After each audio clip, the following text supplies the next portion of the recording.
نبی کریم صلی اللہ علیہ وآلہ وسلم نے ارشاد فرمایا، چار باتیں، چار خرابیاں میری امت میں وہ رہیں گی جو جاہلیت میں تھی، اور بھی ہیں لیکن اس حدیث مبارکہ میں چار کا ذکر ہے، ان میں سے دو میں ذکر کر رہا ہوں۔ الفخر بالاحساب، پہلی بات اپنے احساب پر فخر کرنا۔ اس کا کیا مطلب ہے؟ اس کے تین مطلب بیان کیے ہیں محدثین نے۔ پہلا مطلب یہ ہے اس کا کہ اپنے جو بڑوں نے کام کیے تھے ان کو یاد کر کر کے خوش ہوتے رہنا، خود کچھ نہ کرنا۔ فلاں نے یہ کیا، فلاں نے اس طرح کیا، ہمارے بڑے ایسے تھے، ٹھیک ہے مان لیا، جنگیں لڑی انہوں نے، اسلام کو بلند کیا، اسلام کو غالب کیا، بر اعظموں تک اسلام کو پھیلایا، جہاں کا رخ کیا پھر ادھر کئی ہو کے رہ گئے۔ ان کی قبروں کے نشانات ان کی محنتوں کی گواہی ہے۔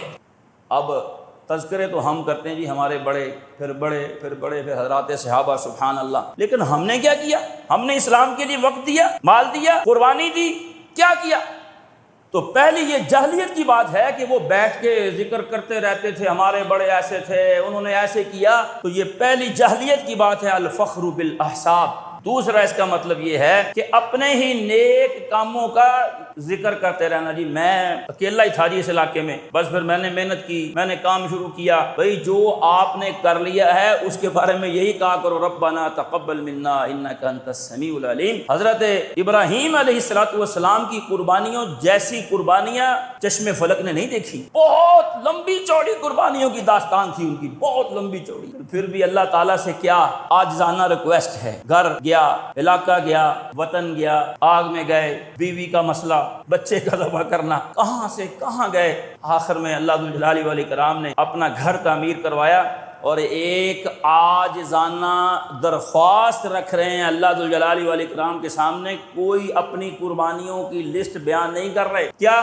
ربنا تقبل منا انک انت السمیع العلیم، یا اللہ جو ہو گیا قبول فرما، یا اللہ رب تو رب ہے ہمارا، ہم نے جو کیا ہے اس کو قبول فرما، تو ہی سننے والا ہے، تو ہی خوب جاننے والا ہے۔ یہ دوسرا مطلب ہے الفخر بالاحساب کا، کہ اپنے ہی اچھے اور نیک کاموں کو یاد کرتے رہنا، بہانے سے بتانا جی میں نے تہجد پڑھی ہے، جی بہانے سے بتانا، کہ کسی کے کان میں پڑ جائے صحیح، جب تک اس کو پتہ ہی نہیں لگے گا تو میرے نیک عمل کا کوئی خاص فائدہ تو ہے۔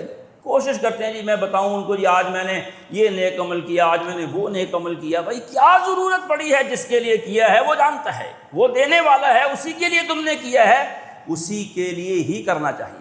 اور تیسرا اس کا مطلب کیا ہے؟ الفخر بالاحساب کا، اپنے مال پر فخر کرنا۔ یہ بھی جاہلیت میں تھا، بہت فخر تھا ان کو اپنے مال پہ، کہ میرا مال میں نے کمایا، میرا پیسہ۔ اس کی وجہ سے وہ لوگوں کو کمزور سمجھتے تھے، چھوٹا سمجھتے تھے، حقیر جانتے تھے۔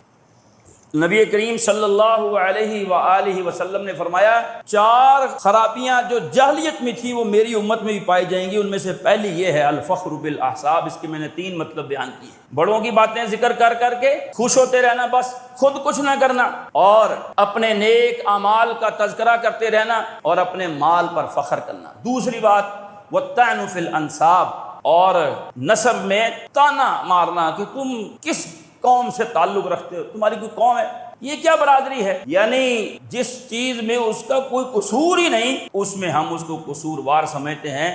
یہ کتنی بڑی زیادتی والی بات ہے، بے انصافی پر مبنی ہمارے رویے اور سلوک ہیں جو ہم اپنے روزمرہ میں کرتے رہتے ہیں۔